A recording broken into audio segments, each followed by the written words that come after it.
I came into 2026 with the most momentum that I've ever experienced in my life because I nailed 2025. We hit every single financial and real life goal that we set in 2025, and that has never happened to me before. I actually worked out exactly how to set goals and hit them no matter what was going on in my life. It was so exciting for me that I was so revved up. I was so ready to go for 2026. And I knew exactly what I was building. I had so much clarity. I was ready. And within a few weeks of the new year, I had failed. Within a few weeks of 2026, everything fell away. Everything turned to SHIT. Not because I had the plan wrong, not because I was lazy, but because I got some very big news in January that literally brought my life to a halt. I found out I was pregnant with my second baby due in September. And whilst this is extremely happy and exciting news, the first trimester rocked me to my core. Now, I was sick with my first baby. Like, it was awful. It was a bad experience. And I was preparing for the worst. Like, I had said to my husband, if and when we fall pregnant next, like, it's going to be really hard. This first trimester was like 100 times harder than what we could have ever prepared for. The first trimester absolutely flattened me in a way that I could never have expected. So today I wanted to talk about your money and your goals and what happens when your body completely overrules everything you had planned. When life throws you the biggest curveball that you could not have expected, and when you are in absolute survival mode. If you have been in survival mode, or if you have just not started 2026 the way that you hoped, all is not lost. It's only April. It's only April, people. We still have majority of the year left, and you can achieve a lot in, what is that? 8.5 months, say. Let's not throw the baby out with the bathwater. Let's not give up on this year. Let's together keep building, keep pushing, and move forward. And maybe we need to make our goals a little bit smaller, or maybe we need to recalibrate. And that's okay. That's okay. Not every year has to be a winning year. But if you even hit one goal this year, that makes it a winning. But if you have had the start to 2026 that I have, and you hit even just one goal this year or half a goal this year, that's a win in my books. So let's talk about it. Because I figured out a lot in the last 3 months, and I'm very excited to share it, and to all of us who feel a little bit behind in 2026 to keep building and to step into that life that we are supposed to be living. I'm a lawyer. I'm a parent to a 3-year-old. I'm now 14 weeks pregnant with baby number 2, and I am trying so hard to build a life for us where we are rich, not just in money, but in time and peace. I had big goals financially for 2026. And the thing is that they weren't standard goals that are easy to achieve. They really required mental effort and energy, time. Like all of me, I already got my promotion last year. I've kind of maxed out my income for where I'm at. So my goal this year was to really bring in that side income and increase my income that way. So taking the hit that I did, we're a little bit behind, but that's okay. We're going to keep going. The thing that I'm starting to realize is that as parents, these curveballs come to us in so many ways, in so many different shapes and sizes, because they can be in our own life, they can be in our partner's life, or they can come from our kids. So I think that we kind of need to have this informed approach when we look at our life, when we look at our goals, and understand that there is always going to be something. There's always going to be something crazy. And if there's not, that's a freaking miracle. And the whole point of this podcast is how to build wealth alongside your family, how to build true wealth, which is not only financial freedom and being financially stable, but it is having time and peace and happiness within your family home. It's about holistic wealth. It's about feeling rich in your life. And so it's actually kind of the perfect life lesson for me to be learning right now, that you have to be able to continue to build and to find unique, creative ways to build wealth whilst growing your family. Today's episode is all about getting through survival mode. It's getting through life's curveballs. It is how to stay on track even when everything turns to poop. Okay, so let me tell you what really big, ambitious goals whilst being in your first trimester actually looks like, because it is not the inspiring entrepreneur content that you see all over Instagram. I think most people have an awful first trimester experience, whether you have morning sickness or you have HG, no matter what, it sends you for a spin. But if you see people out there killing it in their first trimester, maintaining their fitness, running, maintaining their business, if you see people out there doing that, don't feel like you are failing in some way, because you cannot out discipline pregnancy. You cannot out discipline the first trimester. All bets are off, and you are just merely surviving. If you're really sick, if you're bedridden for days and days, weeks on end, like I was, you don't have the energy, you don't have capacity to film and to create content. So that side of things is not often shown. And this goes for anyone who's in survival mode, no matter what is causing it. If you're in survival mode, like, your mission is to get through the next day. My specific goals for this year were to wake up at 5 a.m. I can't help but laugh. Wake up at 5 a.m. so that I could work out and do my podcast work in the mornings. I wanted to run my half marathon, whether I fell pregnant or not. And that half marathon is on the 18th of April. So it's literally only a few weeks away. Again, like, almost laughable. And the third goal, and the biggest one, the one I was most committed to, was to post this podcast every single week of 2026. The fourth and final goal is more of a necessity than a goal. It's like, we must do this. And that is to save for our maternity leave.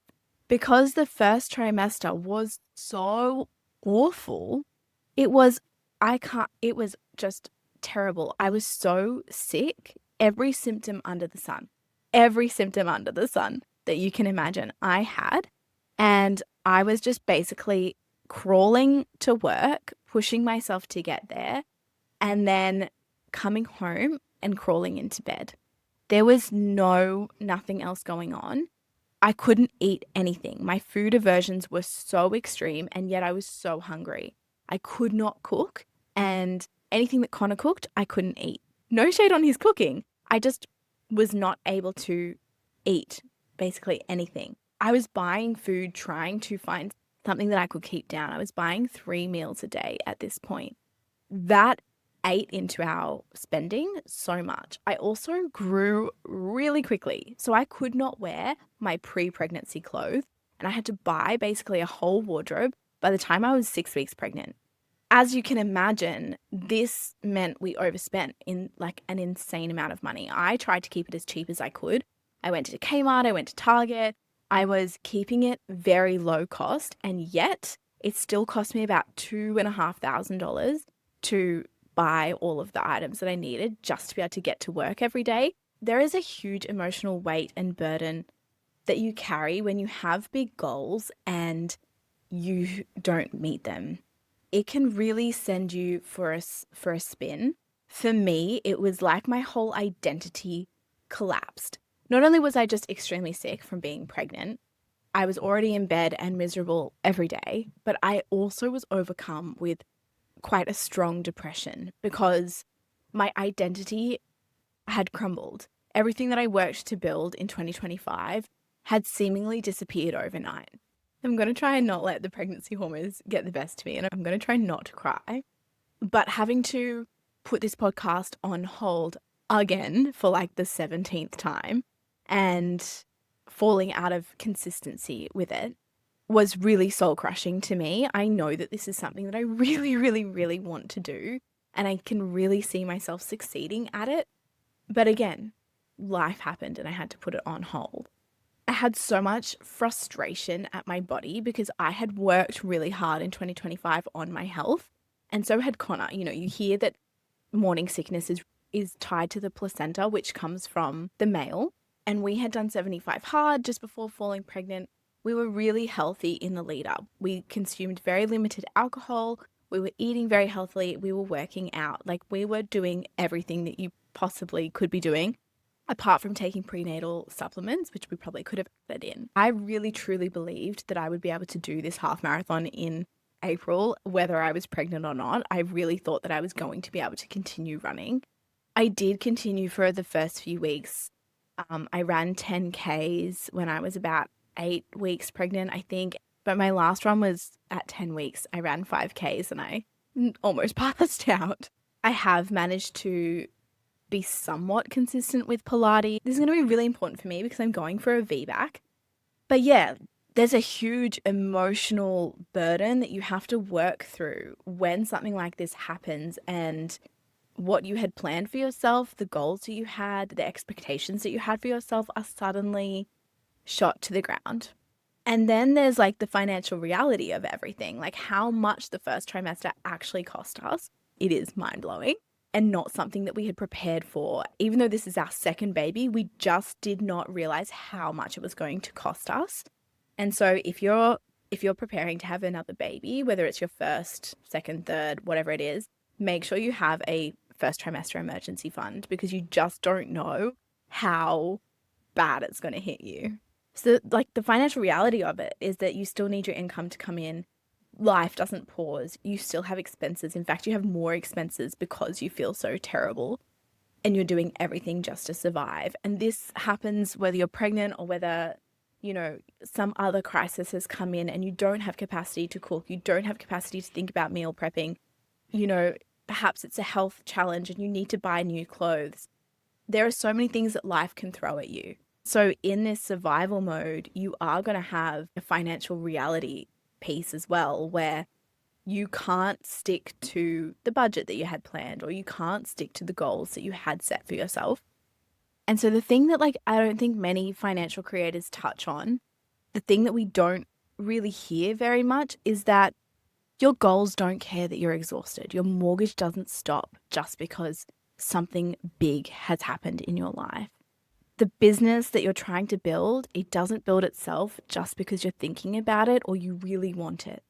This is why your system has to be so automatic, and it has to be so much bigger than your energy levels on any given day. Your system has to have buffers in place to account for those awful periods where you are in survival mode. So here's what I figured out when I was in the depths of survival mode and I couldn't do anything for weeks on end. Our financial life kept going. The world keeps moving. And that revealed to me everything about what we had built, and more importantly, what we hadn't. A lot of our systems did actually keep running. We have a really good cash flow management system where our income gets put through what we call the split. And through the split, our income filters through to automated savings, mortgage paid, rent covered, any other bills, and the necessary life expenses. And that kept going every single month, which is fantastic. But what stopped was all of the things that required my active energy, the things that required my thinking on a day-to-day basis, on a weekly basis, the things that we really needed to put energy into, the things that we hadn't systemized just yet. I found out very quickly what I had built versus what I was maintaining. Now, not everything can be passive. Like when you're trying to build a business, that's going to take active energy. When you're trying to be consistent with your exercise, and when you're training for something like a half marathon, that's going to take active energy. You can't outsource that. You can't turn that into something passive. But what I found really helped was having set days and times for things.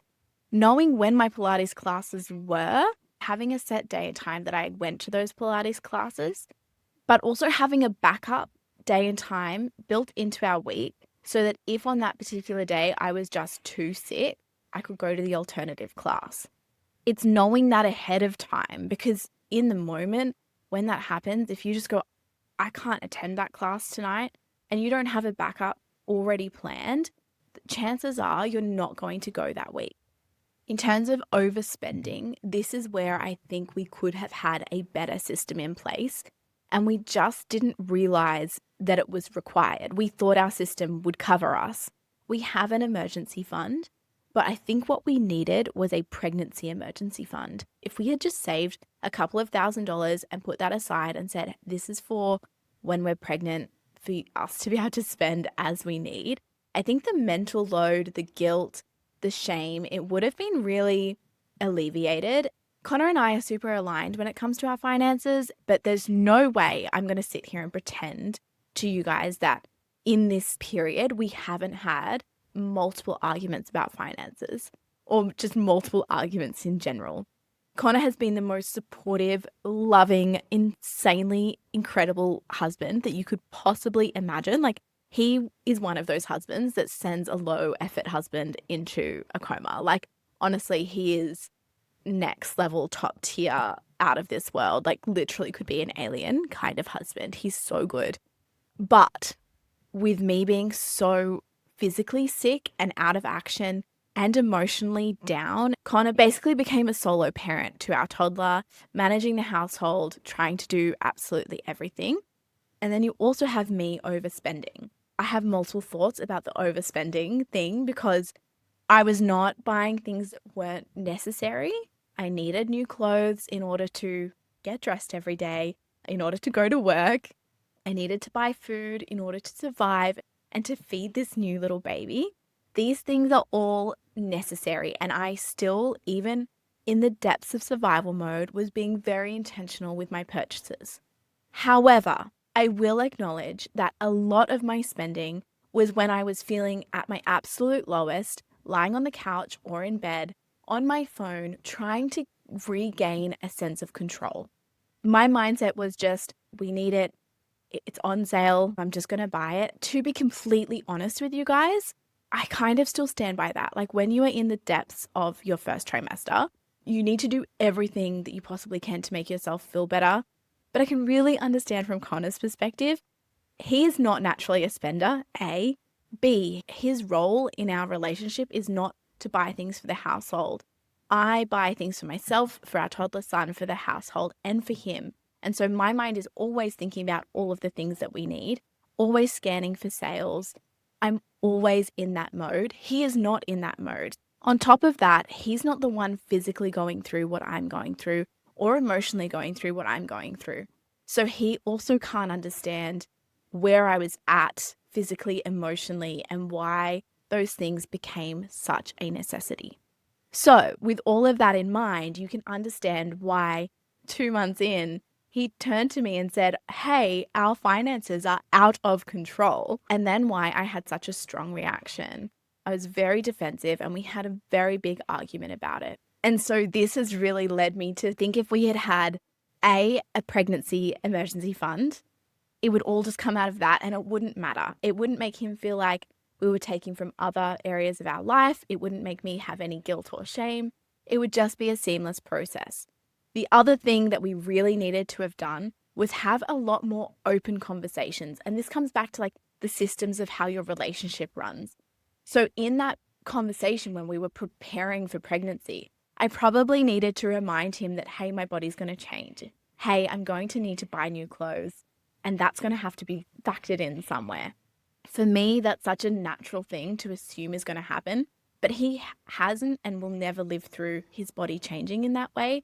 And so it's not something that was at the forefront of his mind.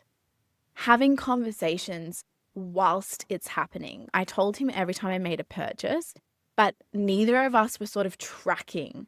So it wasn't until 2 months later that he looked at it and went, oh, we've spent like a lot. And I was like, I told you we were spending a lot. And he's like, I didn't realize how much a lot meant.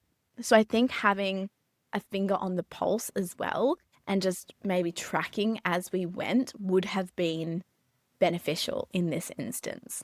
But setting up systems within our relationship that allows for those check-ins or just like regularly having conversations about those things, like how you're feeling, how you're going financially, how you're going emotionally.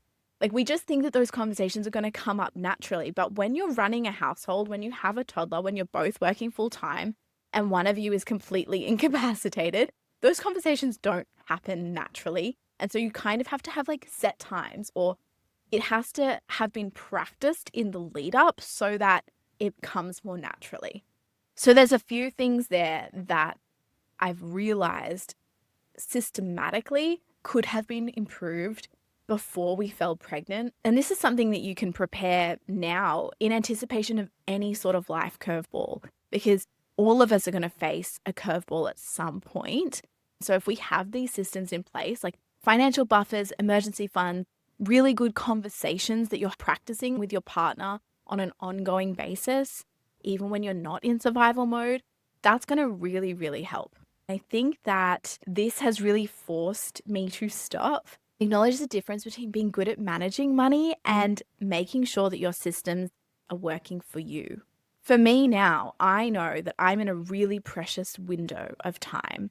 I'm about to have a newborn in September, and I know that our life is going to be spun out of control again. So I have like a really tight timeline where we need to start practicing all of these things and tighten up our savings. I want to share something with you that's really personal, because there's a reason why I haven't quit. During the first trimester, I had every reason to just lay it all down and go, you're pregnant. This isn't your season. It's okay. Let it go.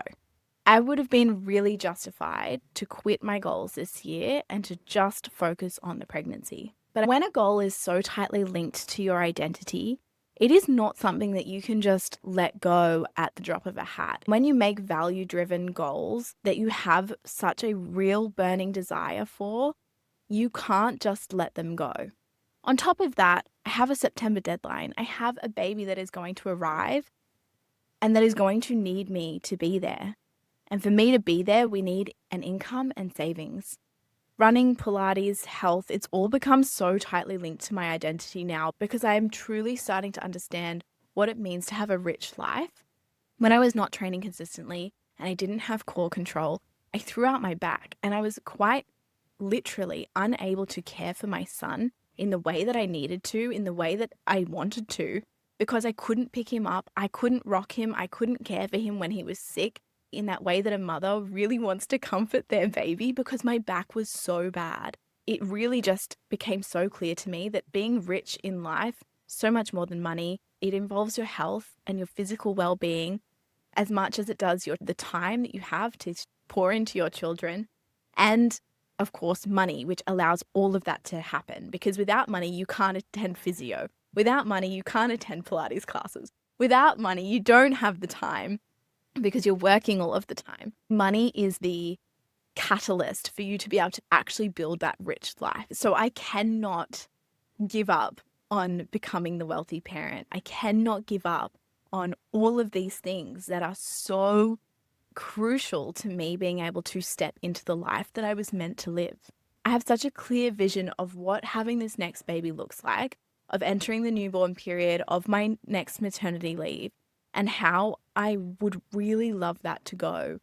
Ideally, I would have an entire year off with this baby, but my current maternity leave only takes me to 5 months. I don't know how we're going to do this, but I have a really strong belief that we can and that something is going to fall into place. What happens when you have such strong value-driven goals is that even when you're in survival mode and you can't physically take action, your mind is still turning them over. It's still focused on these goals, and you're thinking about how you can bend them to be able to fit into your life. So we've been in survival mode and our goals for 2026 have been obliterated. Here's what we're going to do about it moving forward. 1, we're going to tweak the goals to meet us where we're at in this season of life. So for me, my main goal was to post every single week of 2026. Obviously, I have not been doing that, but I'm going to tweak that goal and have the goal to post every 2 weeks from now until the end of the year. My second goal was to run the half marathon in April, whether I was pregnant or not. That's only a few weeks away. And so my new goal is to just show up and try. Whether I have to run, walk, get kicked out because I don't meet the time cutoff, I'm just going to try. My third main goal was to have a year off with this next baby.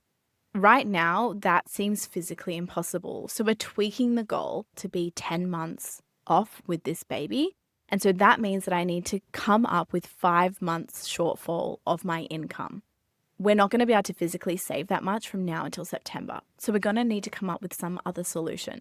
What that looks like, I don't know, but we're going to be trying our absolute best. When I was in the depths of survival mode, I was constantly looking for small little tweaks that I could do to slowly get us back on track. For example, I noticed that one of the breakfasts I was buying when I would get to work was just plain scrambled eggs on toast. And that was costing me $12 every morning. And so, as a small tweak, and I know this sounds so obvious, but truly, we were in such chaos. Connor was already managing absolutely everything, and I could not cook. I don't know why. I had an aversion to our kitchen. There were lots of funky smells that aren't normally there, like the fridge, everything. I couldn't even open the fridge. The smell of eggs, like raw egg, disgusting. Disgusting. So, anyway, I could not cook, and this is why I was buying breakfast every morning. And so it took me quite a while to actually turn to Connor and say, hey, you know what would be really helpful and what would help us financially is if you could make us breakfast in the morning. It took that one conversation that seems really obvious, but when you're in it, when you're in the chaos, you don't think of it. It took that one conversation in order to make a tiny tweak that then saved me $12 every single morning. I think we have this idea that building wealth requires consistently perfect conditions. There's a lot of talk about discipline and hustle culture and always having energy, time, focus on point. But I'm sitting here 14 weeks pregnant, showing you how we are still continually working towards building our rich life. Even when we're tired, when we're working full time, when we're raising a toddler, this is where the magic happens. This is the stuff that you don't often see online. The really hard bits that you have to overcome, the ebbs and flows of life. When you're trying to build a truly rich life whilst raising a family, there is no other way. And we're choosing the hard now so that it's not hard forever, but we're also choosing to put our energy into value-led goals so that we have a really strong connection to what we're doing and so that we find moments of joy and passion, and the hard work is truly worth. Next week, I will be sharing exactly what this pregnancy has cost me. I'm only 14 weeks pregnant, so you are going to be shocked at how much it actually has cost. I'm so excited to be doing this with you, building a truly rich life, reclaiming our time, and stepping into the life we were truly meant to live. Okay, love you, bye.